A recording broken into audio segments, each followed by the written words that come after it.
From WKGC Public Media, this is ReelTalk, the place where you can join the cinematic conversations frame by frame each week. I'm your host, R.L. Terry. That is, I'm typically the host of this show, but today, since it is the Labor Day holiday weekend, our studios are closed. But don't fear, I still have a new, engaging episode of ReelTalk in store for you. Once again, I have invited the entertaining hosts, Brad and Trevor, of the Cinema Speak podcast to take over the show. Today, they will be reviewing Dangerous Animals, the shark thriller that was released in theaters earlier this summer. If you haven't seen it yet, perhaps after listening to the show today, you may want to go out and watch it. Or maybe you'll say, nah, not so much for me. The only way to know is listening to today's show. So without any further ado, here is the Cinema Speak podcast. I will be back with you guys next week. Hello, everybody, and welcome to episode 445 of the Cinema Speak podcast. Today is Monday, August 25th, 2025, and my name is Brad. My name is Trevor. And on today's episode, we've got a review of Dangerous Animals. Why are we reviewing Dangerous Animals? Well, there's a lot of ways you can question it, but, I mean, it is a shark movie, and if there's anybody who loves shark movies more than me, it is this guy, Trevor, so thanks to him for being here. We'll also talk about some other stuff we watched today, including Take Me Out to the Ball Game as part of Movie Roulette. Why are we talking about that? Well, it is a baseball movie, and it is the end of summer. We're still in baseball season, still swinging things. So it's going to be a great episode, though. So thanks, everybody, for downloading, listening, tuning in. And Trevor, thanks for being here, man. Yeah, thanks for kind of bringing me out of semi-retirement here, Brad. I haven't been doing the podcast thing very often at all in the past couple of months here, but I'm always down to talk with you, especially when it comes to obscure, very low-budget shark films. That is obviously my specialty on the internet. I'm an expert in this field. I'm surprised people weren't aware of this. Yeah, you're the king.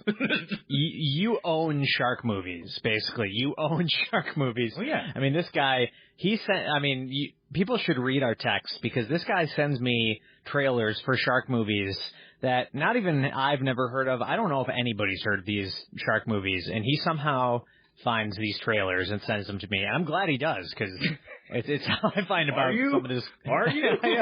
I am. But yeah, I sent you kind of a list of movies to potentially review for this week's episode. And, they were all kind of garbage, let's be honest. Not that the movies would be garbage, but nothing like, oh, we got to review that. That's what people are talking about nowadays.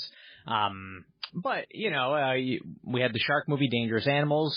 And I would say it probably seems consistent that every summer there is at least some semblance of a new shark movie each summer.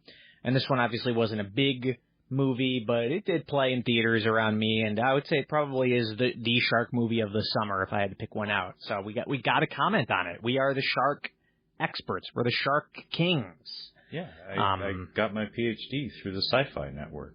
Yeah, did you not?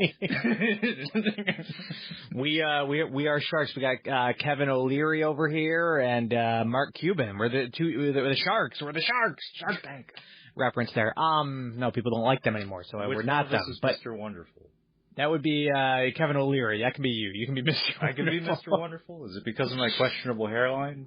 No, not at all. Not at all. It's because you're everybody's favorite. It's everybody's favorite. And people like that guy? Well, I like him on the show. I think I like him. Okay. I mean, I don't like him personally. Because I actually don't know. Well, I know that he's in the new Safdie brothers, not Safdie brothers, Safdie singular Safdie movie. And I was actually like, oh, I'm kind of excited about that casting. I thought I was like, oh, that's cool. I'm sure he's a bad person or whatever, but then I saw the reaction online. And everyone was just like, I can't believe he cast Kevin O'Leary. And everyone was like morally against it. And I was like, yeah, I mean, I get it. But I'm still kind of excited to see him in a movie. Probably as a villain, I hope. I don't know. Anyway. But Trevor, how are you doing, man? What's new? What's going on? Oh, I'm doing all right, I suppose. Like I said, haven't really been doing the podcasting. Normally, for many years now, I've been doing a show called Catching Up on Cinema. Brad often joins me for that. We do a monthly live stream. Weekly would be nice, but monthly is good for now. We do a monthly live stream called Tales from the Shelf, where he and we talk about our movie collections. And it's a lovely project. It's like the thing that keeps me crawling back to podcasting these days, aside from, Brad obviously inviting me onto his show, the Cinema Speak podcast. But yeah, I'm doing wedding planning, for the next year. That's apparently my life. Not a bad thing, but it is all consuming and a little overwhelming. But hey, podcasting about shark movies is a nice little break, in the interim. So, Dangerous Animals. I'm not sure if I had hype going into this one, but of the options you gave me, Brad, this was maybe the most hype worthy among them, I think. Wow. Yeah.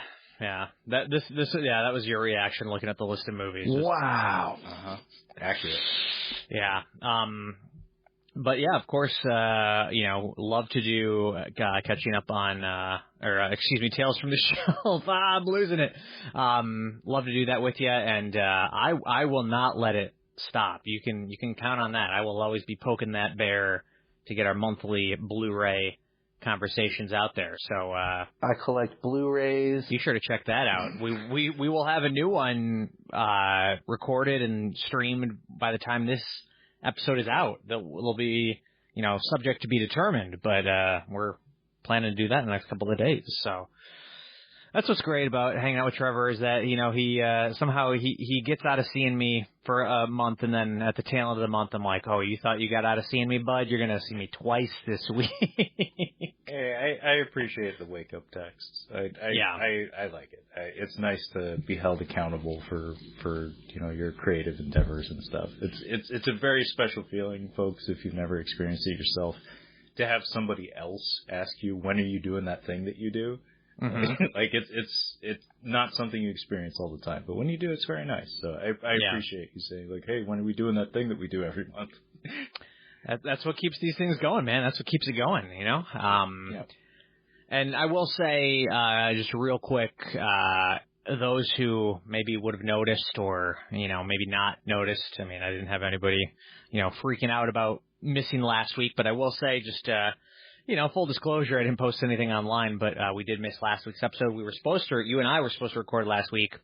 I had a bit of a family emergency, family situation, which, so I said, it was literally like right when we were about to record, and I just said, hey, I said, Trev, we gotta push this back a week. That was all right. So, no episode last week. But we're back, and hopefully we'll be on schedule now to never miss another week ever again. We'll see about that. But yeah, glad to be back with you, this week. So obviously we might be a little removed from these, movies we're talking here, but, we do have lots of micro reviews to get into. So it's going to be a fun one.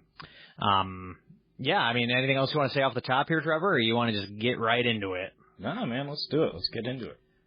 Let's get dangerous with our review of Dangerous Animals, which is directed by Sean Byrne. It stars Hassie Harrison, Jai Courtney, Josh Houston, and Ella Newton. And the plot synopsis is, when Zephyr, a savvy and free-spirited surfer, is abducted by a shark-obsessed serial killer and held captive on his boat, she must figure out how to escape before he carries out a ritualistic feeding to the sharks below. Could you tell that I had to burp through that whole plot synopsis? Absolutely. That's why I had to get so much gusto. Trevor, what did you think of Dangerous Animals? It was fine. Although I would like to say, perfect marketing tagline that could have been, that never was. Do you remember the marketing for Darren Aronofsky's The Wrestler, Brad? No, not really.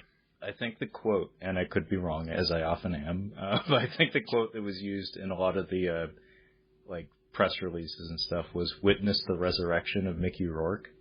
Okay, I do remember that now. Yeah. Yep. Witness the resurrection of Jai Courtney. Yeah. Although I don't know that he was ever alive to begin with. He's kind of been, he's kind of been like a punching bag for me since he made a big splash in Hollywood, getting like a lot of blockbuster roles, like when he showed up in Jack Reacher and when he showed up in Suicide Squad and Terminator Genesis, aka probably the worst Terminator film. When he started doing gigs like that, like I kept questioning, like to quote Tom Hardy's Bane from The Dark Knight Rises, why are you here? Like, or what is it you say you do here? Because I just never got anything from him. Like, Jai Courtney never was any sort of commodity to me. He was just like, he's Aussie. He's best when he's an Aussie, as was the case in Suicide Squad. David Ayer's Suicide Squad. Not a good movie by any means, but at least he's giving a performance. Like, he's trying things, like Jai Courtney is as Captain Boomerang in that movie. Whereas in, like, Terminator Genesis, he's just Guy. He's just like Guy with pug face. And like, same with Jack Reacher. He's just slightly tall man with pug face who serves as the final boss of the movie, except for Werner Herzog is actually the final boss of that movie, which the casting, how did we swing this? Yeah. I mean, worth examining. I'll tell you, like, with Jai Courtney, it's interesting because, you know, I always kind of just thought of him as a joke, as a bad actor. But I almost think, like, well, maybe he's not a bad actor. Maybe he just, you know, had to play very lame, you know, just character archetypes in bad movies, bad action movies. He was trying to be, you know, the next Sam Worthington, which, you know, maybe you should shoot for a little higher than that. I don't know. But yeah, like, I've never seen him really in a movie that flexed his dramatic muscles and he was like bad at it, you know, where he tried to do something dramatic and it didn't work. Basically everything he's in is just kind of like, just, you know, big blockbuster garbage. Yeah. So I was excited to see him in this role. And, you know, not to jump ahead of you here, but I will say that I thought he was actually pretty good. Like, you know, not amazing or anything, but probably the best performance in the movie, which maybe isn't saying too much. No, I mean, really, there's maybe 3 or 4 performances in the whole movie. There's that strange character actor man who has a couple of scenes and maybe one funny moment. But yeah, I would agree with you. Jai Courtney is the high point of the movie, and he actually did impress me in some ways. Like, he is giving a performance. Some of the quirks he brings to the table are actually interesting. His physicality is interesting, and the way that he plays to the film, like the way that he's kind of in sync, in harmony with the shots and the edit of the film, works really well. It's a good exhibition of him. It's a good demonstration of the fact that, yeah, there's a reason he got those roles beyond his physique or his look. Like, he actually apparently does have some acting talent. I have to assume domestically in Australia, he probably had some decent roles that got him the Hollywood gigs that we as Americans mostly know him for. But yeah, this performance is actually, I wouldn't say like deeply layered or anything, but he's having fun with it. Every time he's on screen, you're having a better time than when he's not. So yeah, it was actually a decent exhibition of him. It got me to acknowledge that, because before, like I said, he was kind of a punching bag to me, where it was just like, what? Why is this guy? What is it about this guy that keeps making people pick him? And now I see this, and it's like, okay, there's something there. Maybe he auditions really, really well, or maybe he's a really cool guy. You know who he reminded me of a lot in this movie? Do you have a guess? Russell Crowe. Yes, you got it, my man! He got it! This is unhinged era Russell Crowe. And honestly, yeah, I think Jai Courtney, I think he should kind of just remain in this zone. Like, if he's, you know, not trying to be, and I think that ship has long sailed, but, you know, trying to be the next, you know, Tom Cruise or an America's Heartthrob or whatever, but doing sort of lower budget, sort of B-movie things where we can have some fun, you know, maybe in a thriller zone. And, yeah, I thought he was good for the movie. I thought he worked pretty well. And he actually had, I mean, this isn't necessarily him, but a little bit his delivery couple lines in this movie really stood out to me as being like, ooh, that's a good line. And let's see if I can remember them, because I don't think I wrote them down. Let me check my notes. Should we guess if I wrote them down? What are the odds? I would imagine not. You were so entranced. You were so enthralled with the experience, Brad. You couldn't possibly be writing notes while you were watching this film. Yeah. Well, wait, here it is. Okay. This was his line. He said, lunch meat, mac and cheese, toilet paper. Wait, no, that's my shopping list. It was something like, the one line I liked, he said, lots of people, I'm not going to try to do the accent. South African. Yeah. I can do a real great South African, Australian not so much. He said, everybody is talking about God and they're looking up there. I think God is down there in the deep. I was like, that's a good line. I like that line. Yeah, he does actually have a couple of decent quotables. That was one of them. I like the early in the film, like the first couple of scenes, his telling the story of him being attacked by a shark.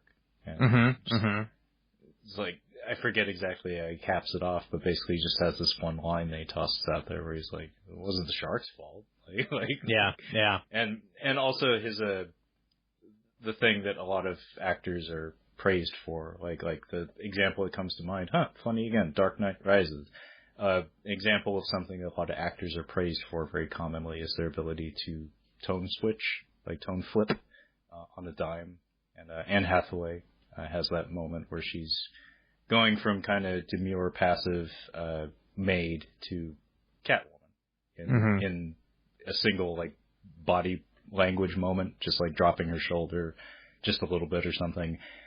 He kind of gets to have some fun with that too, where his unsuspecting prey, that's not a spoiler, that's the concept of the film, like the people that he's ultimately going to turn on, he's actually quite friendly to for a decent stretch of it. And the way that those scenes are paced out and his demeanor it's equally convincing either way. He does come across as genuinely affable and compelling, even though a little bit threatening.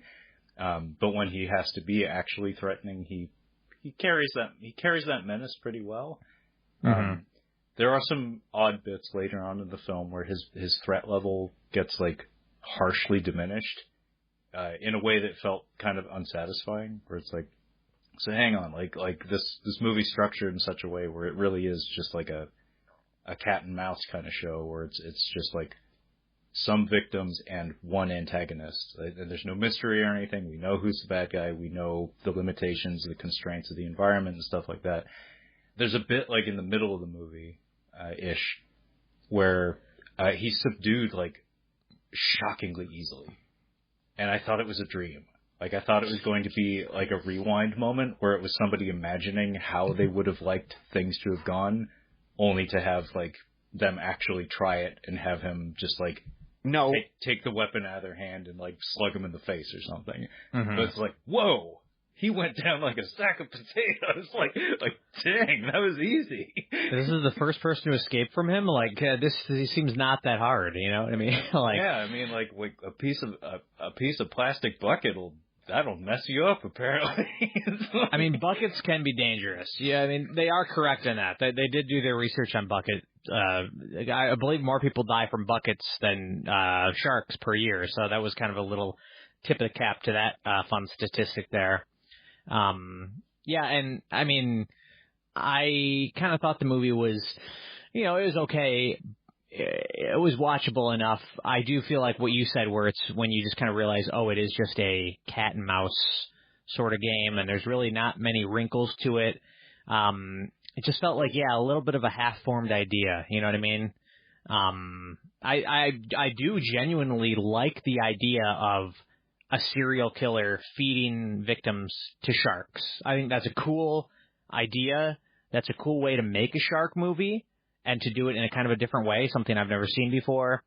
But, if we're looking at it in terms of a shark movie or a serial killer movie, a slasher, there's not a lot of carnage. I mean, when it happens, it's decent.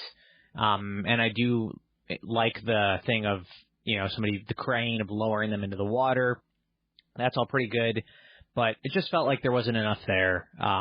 There's few too much of people being our main protagonist being locked in that room, and then, like you said, escaping and then getting caught back, and then kind of everything with the boyfriend was not great either. I wasn't crazy about that. You're listening to Real Talk on 90.7 WKGC. Your guest hosts today are Brad and Trevor of the Cinema Speak podcast, and their conversation and review over the summer thriller, or perhaps lack thereof if you've been listening, film Dangerous Animals. We'll be right back after this break. Hi, this is WKGC's Chef Chris, host of Doing Dinner. Every Thursday, I teach you how to create a different themed dinner party that your guests will find deliciously fun. You can also call to join me on air to ask me any questions about this week's dinner party, or anything else culinary or hospitality on your mind. In case you can't listen live, you can also listen later through your favorite podcast service. Let's create an experience together. Doing Dinner, Thursdays at noon on 90.7 WKGC.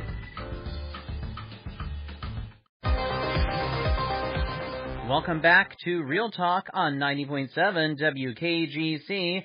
I'm your normal host, R.L. Terry, but today, due to the Labor Day holiday weekend, our studios are closed, so once again, I have invited Brad and Trevor of the Cinema Speak podcast to take over the show today. Let's get back to their conversation and review over the summer movie, Dangerous Animals. I will say, I wasn't crazy about most stuff with the boyfriend. There is one moment in here that is a jump scare that I thought was actually pretty effective. And it was early on. I also don't want to say this because I don't want to spoil the jump scare for people, but early on, she goes to surf early in the morning, and she sees Jai Courtney's character, but then he's like, oh, I'll see you, have a good day. She's at her van, and she's texting the guy, and while she's texting him, we have a close-up of her iPhone screen and the texting and the text bubbles, and there's some drama in what she says, because she's not saying what she really feels, but we want her to say that, and I thought it was effective, because I actually was kind of, invested in the texting drama when all of a sudden Jai Courtney puts a bag over her head and there's a big jump scare moment, and I thought that was pretty effective. That was a good sort of a sleight of hand where we're so focused on what's happening on the phone that when he snuck up behind her, it actually really got me. Yeah, that is a nice little pacing bit where it's like it actually, the action of cutting her off from communication in that moment actually carries weight. Mm-hmm. It's like this is a person in a moment of indecision. It's kind of a pivotal moment in the relationship between these two characters, and then she's robbed of continuing the communication. It actually works very well from a storytelling standpoint and a character standpoint. And also, yeah, the way it's edited and the way it's shot, the timing of it works pretty well. Like, I wasn't, scared of it or anything, but it is like a, whoa! Yeah. That thing that we all knew was going to happen somehow, but didn't know how it was going to happen, precisely how it was going to manifest, did manage to surprise. The boyfriend-girlfriend stuff is not my favorite aspect of the movie. It feels like, I don't know, a little melodramatic, a little hackneyed in certain ways, where it's like, wow, buddy, okay, we're spending a lot of time with this guy and he is really committed. It's like, I get it, you have one amazing night or something, you go above and beyond or whatever, but did you see this girl here? I mean, come on, look at him and look at her. Yeah, I mean, you can't really blame him, okay? Surfer girl with problems, emotionally distant surfer girl with problems from a totally different country, may be here illegally. and she lives in a van down by the river. That's every guy's dream. Come on. Every boy's dream. Every boy with cut abs. Every boy with cut abs is dream. Very fit man.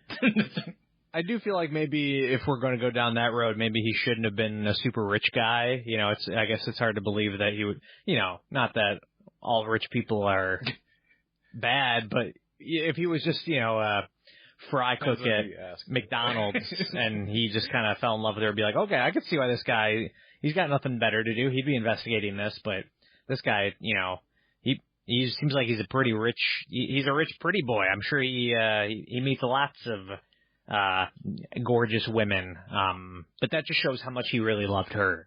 So maybe it actually does work out for the best. I mean, and also I should probably understand that movies like this, and quite a lot of horror movies, honestly, not all horror movies, but there's a lane for teenagers in the realm of horror, where it's like, I could see a younger person maybe identifying with that aspect of the storytelling, getting something out of that, whereas me, I'm just like, can we get to the sharks, please? Yeah. And the whole time I was like kind of waiting for a swerve at some point with their dynamic. That unfortunately, like, not really a spoiler, like it pitches things pretty much straight down the middle.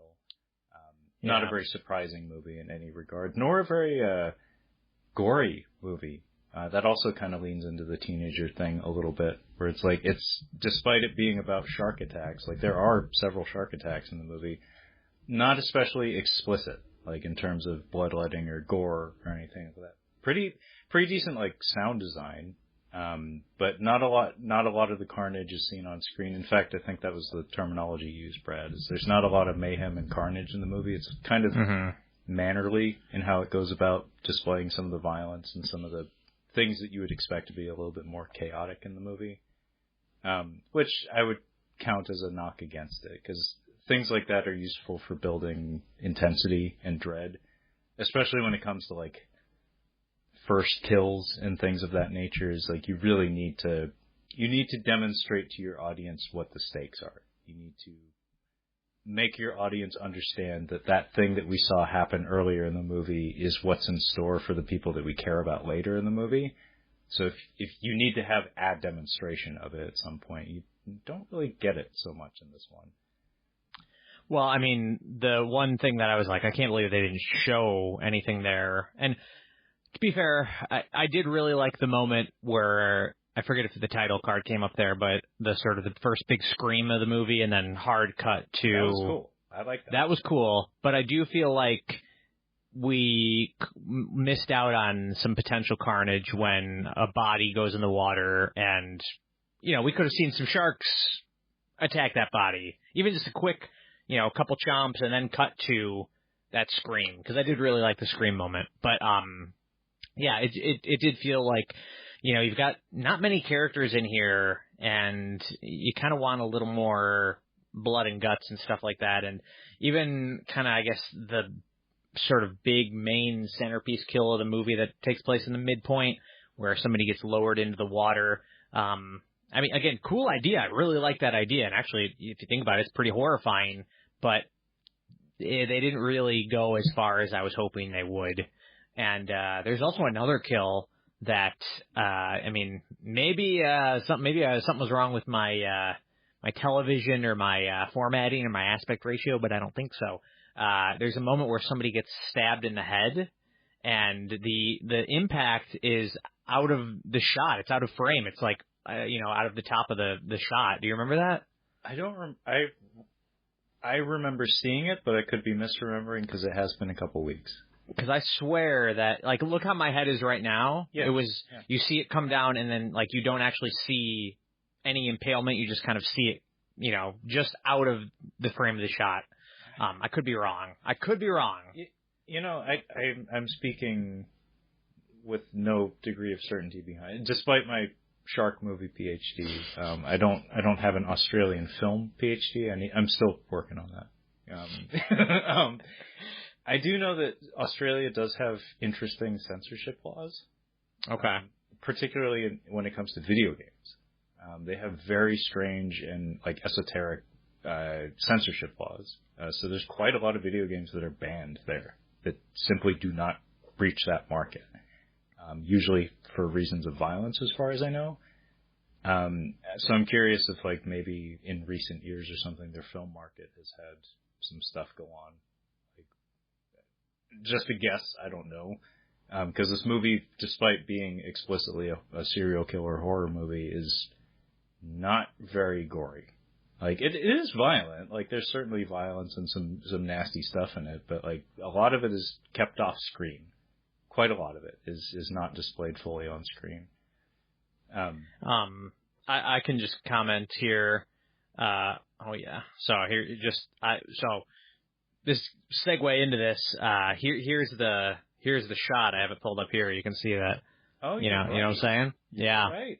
Brad. And I was thinking, exactly right. Top of his head is out of the frame. I was like, let's tilt that a little higher up there, people. Give me the goods. But I can mention the reason I was able to pull that up is I did purchase this movie digitally. I did purchase it. You know, it was a $9.99 rental, $14.99 purchase, and I thought, it's a shark movie. I feel like my odds are good that this is something I might revisit down the line. You know, there's plenty of shark movies that I don't think are great that I have an itch to revisit. For example, 47 Meters Down. I haven't watched that one since I saw it theatrically, and that sounds like a pretty good watch right about now. I could go for some 47 Meters Down. Now, the sequel, 47 Meters Down Uncaged, was not as impressed by. But so I did make the purchase price of this, which obviously, as soon as I knew I did that, I knew that it was going to affect my enjoyment of the movie, my star rating negatively. You know, it's just that's the thing. When you buy the movie instead of rent it, you're gonna like it less. But when you rent it instead of buy, that's when you're gonna like it more. It's just that's the law of movie dynamics. So I mean, you can blame me for any potential issues we have with this thing. So minus a half star for not being part of the 47 Meters Down cinematic universe. Yeah. Yeah, that might have been, it could have been the trilogy here. That could have been the trilogy. Yeah. Missed opportunity, man. Yep. Yeah, what else you got here? There's not too much to get into. It's because, like you said, it's so straightforward. The thing that I would call back to is I think something you had mentioned earlier is that it feels like it needed another draft. It feels like from a structural standpoint, namely, because like Brad had pointed out, some of the dialogue is not half bad, and the performances are fine. Like nobody's embarrassing themselves with this movie, not at all. It's just kind of straight down the middle is all. It's boilerplate. But from a structural standpoint, there's a lot of frustration that comes with the repetition that Brad had mentioned, where there's only a couple locations. We're mostly on a boat throughout the whole movie. And it's mostly like a hallway, a room, and the helm, maybe, and the deck. And that's kind of it. So we're limited in terms of variations of scenery and whatnot. But on top of that, we also have a serial killer who adheres to a ritual, which, you know, as far as I know, that is a real thing, and it is an interesting component to his character to have him be so slavishly devoted to carrying out this ritual that has very strict rules to it, where it's like, this is the part where I do this is the part where this happens, this is the part where the person gets eaten by sharks or whatever. To have he and the movie so slavishly devoted to that kind of hamstrings the thing in terms of evolving the progression of the action, where it's like there's this fun little bit where there's like a hiccup in the plan where he has to go out and get a video camera. Mm-hmm. That was actually kind of a nice little pit stop where it's like, what's going on here? Like we're off the boat and that he's going to town. like that was actually kind of neat. I like that. But as soon as he gets that camera, he gets the tool he needs to keep moving forward, he goes right back to trying to do the thing that he's trying to do. And then the gal keeps escaping, spoilers, and he keeps trying to do the thing that he's trying to do. And every time this catch and release happens, he just keeps trying to do the thing that he's trying to do. And at some point, it's like, you got to mix it up, man. You got to change it up. You got to change the dynamic in such a way where, like, maybe he gets broken so badly that he just like throws his hands up and says, I'm not doing this anymore. I'm inventing something else. Or like maybe she intrudes on it somehow, and it just needed to have some change ups to the routine, because it really does get repetitive in its second half, where it's like, we're doing this a third time? Really? Oh wait, there's a new person? Oh, and we're doing the exact same thing we did with every other person we've seen on this ship? Okay, cool. They really did need to throw us a curveball or something. And also the finale is weirdly flat, and also has an extra 3 minutes or so that just like, could you tell me like why that's there, or if it's impactful in any meaningful way, Brad? Final 3. I'm blanking on what happened in the final 3 minutes, but let me pull it up on my iTunes. It's basically, like, things feel resolved, and then our heroine is put in peril, but it's like a lame kind of peril that is resolved without incident. It's just like, why is there this last second bit of tension? It does nothing. Like, it doesn't make you feel tense. It makes you feel like, you could have ended the movie already, but you chose not to. Cool.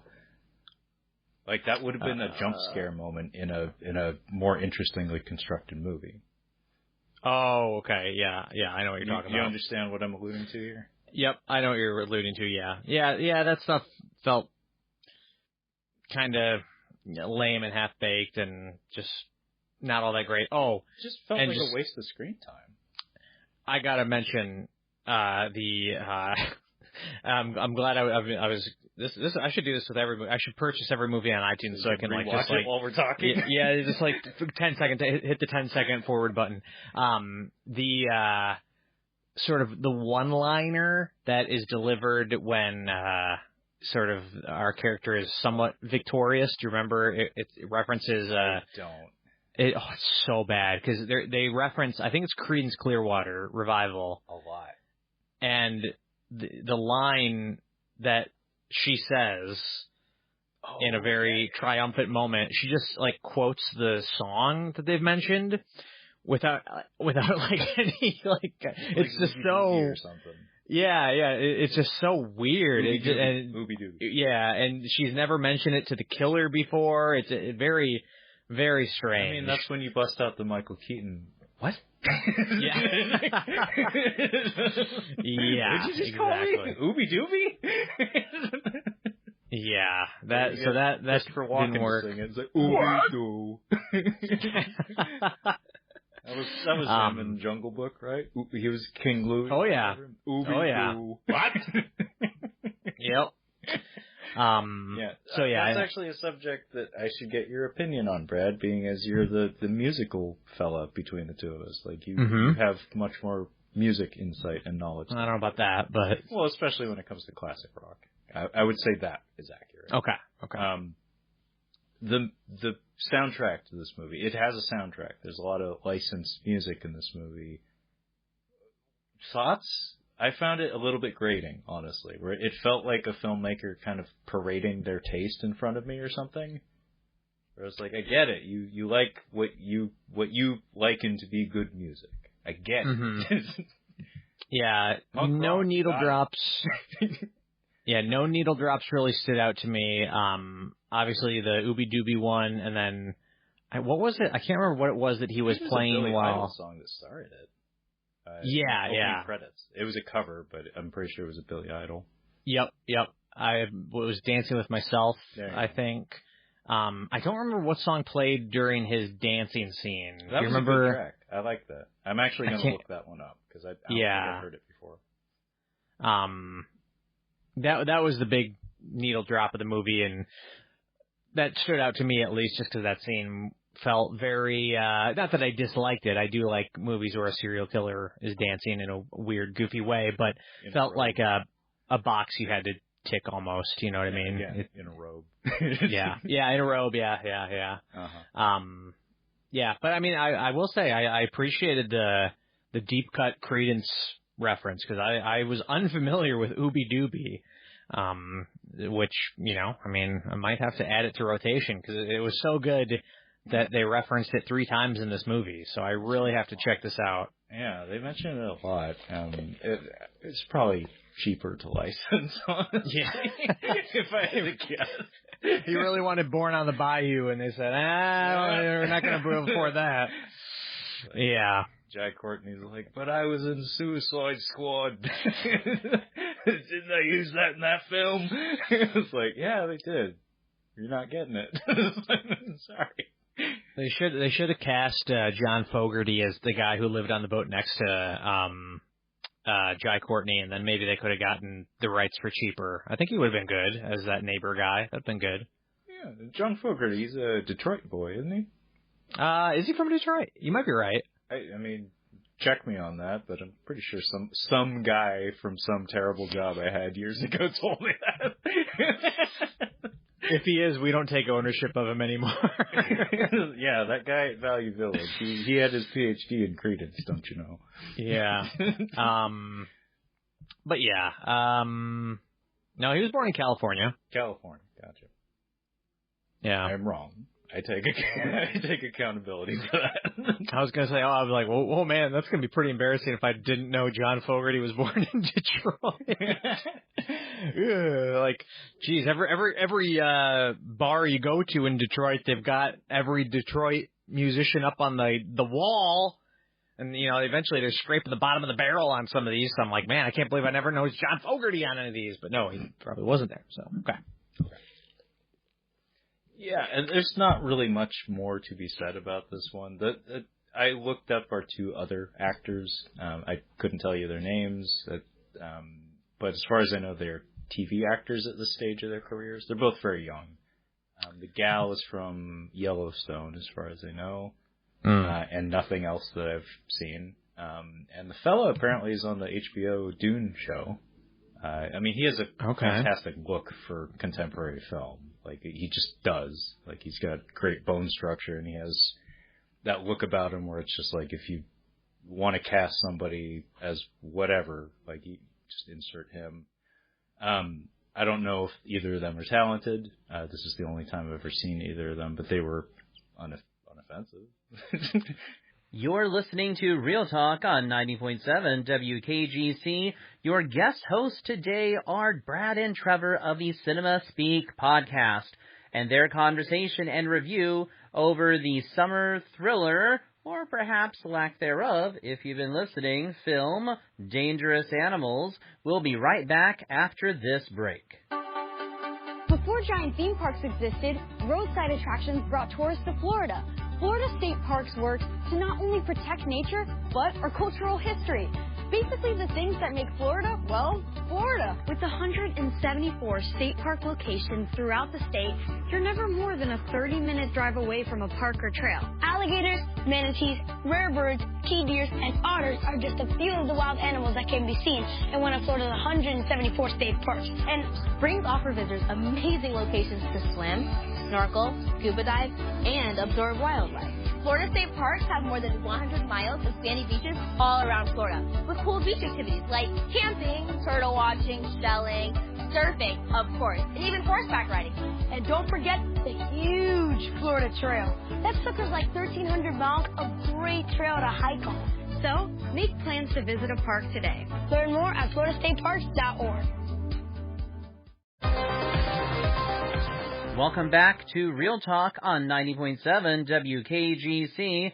I'm your normal host, R.L. Terry, but today, due to the Labor Day holiday weekend, our studios are closed, so once again, I have invited Brad and Trevor of the Cinema Speak podcast to take over the show today. Let's get back to their conversation and review over the summer movie, Dangerous Animals.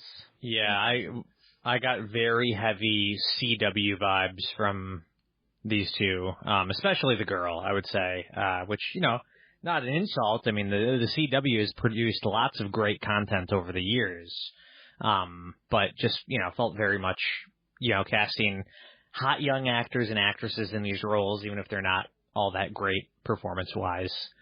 But, they were fine, I guess. Again, for teenagers, yeah, that's all we're trying to do here. Really, kind of the last thing I want to mention about the movie, I mean, you can mention the effects were not the best sometimes, but last thing I will mention about the movie is the poster, at least the poster on Letterboxd. I like that poster a lot. I really like it. That is very cool and creative. So everybody go check it out, because the poster, I'd give 5 stars, but the actual film, it's going to be a little less than that. Is there anything else you want to add about it, or? No, I think I've probably reiterated the same thoughts about 5 times at this point. I will say, you had mentioned it earlier, but his ritual or his trophies, I actually did like the idea of the trophies and the visual of him opening the cabinet and them all being there. That all worked pretty good for me. No, that was neat. And yeah. I like that they reveal it to you in stages. Like, you kind of can put it together pretty early, but when they have the final reveal, the volume of trophies he has is part of the surprise there. Like, that's the surprising part. Is not that he has them, but it's like, oh, dang, he's been at it for a while. And I will say I did kind of like the Baby Shark reference at the top, because that actually felt like a sort of a dad joke or a bit that somebody running one of these, shark expedition tours would actually do. Like, that felt kind of genuine. Wasn't totally crazy about it coming back and him humming it menacingly. No. While getting ready to chop up a body or whatever it was he was doing, I can't remember, but that was a little much. Yeah, that was tacky. And I guess last thing I would say is that while the effects, like what little CGI is there, are not generally very good. In particular, like, there's a glamour shot in there at the very end that's like, maybe should have dialed that back a bit, because it's supposed to be a big moment. Like, it's a big, important, climactic moment in the movie. It's like, that didn't look good at all, man. like you should have kept it more subdued at that point. In general, the cinematography is actually pretty nice. Like, the movie actually looks pretty sharp. Like, it's a competent film in most respects. Yeah, especially, you said that a lot of the movie takes place in the same sort of locations. I did find that when they were outside on the boat, that visually was pretty interesting and pretty well done. It just, so much of it was in that one room where she's held captive, and it's a really boring room. Yeah, and there's not much they can do there. But yeah, the stuff on the deck of the boat I thought was all pretty well done, and yeah, I didn't have any complaints cinematography wise. Yeah, it looks pretty nice. It benefits quite a lot from the natural beauty of some of the locales. Like, the color tone of the sky and the ocean just looks really great whenever they're on the deck. I just love water movies. I love shark movies. It's an easy win, even something like this. I do want to ask you, have you seen any of Sean Byrne's other flicks? I looked him up, and no, I've not. Like, I was curious to see, like, have I seen any of this guy's other stuff? Because I'm looking at it right now, and we have The Devil's Candy and The Loved Ones, and the only other thing that I saw on his filmography of any sort of note that jumped out at me was he was, like, a co-director or something on The Secret, which, say what you will about whatever that is, but I know it's like a book or whatever that was really big with a lot of people. But how about yourself? Are you experienced with this fellow at all? No, I never have. But I just remember at the time, The Loved Ones got a lot of hype. That was, especially in like the horror circles, people were really big fans of that. So it's kind of surprising that he has, only made 3 films in the last, 15 years or whatever it is. But, I mean, I would still like to watch The Loved Ones. I don't remember hearing much about The Devil's Candy at all. But, this one was all right. Did not blow me away, but I didn't find it, offensive in any ways. So. Yeah, not the worst way to spend a Sunday morning or something. Yeah. All right, well, yeah, let's give this thing a star rating here. What are you going to give it? Dangerous Animals out of 5 stars. Gonna be mean by my standards. I'm not a mean guy when it comes to rating films. 2.5 would have given it a 3 maybe if the sharks elements of it were played up a bit more and it was more gory. Like, if it had more intensity and just more effects work for me to latch onto beyond the performances, then it would have gotten a 3 out of me. But yeah, Jai Courtney surprised me legitimately. But yeah, 2.5. I'll be generous by my standards, and I'll give it a 3. It was watchable enough, and I got to justify that $15 purchase I made of it, so I'll at least give it a 3. A bit. Just a little bit, right? I want to ask you: is there any? Because I know you're the shark guy, you're the Jaws head, you're the Jaws expert. They're really pushing the screenings of Jaws for the 50th this coming weekend. Are you gonna pop on that? You gonna go?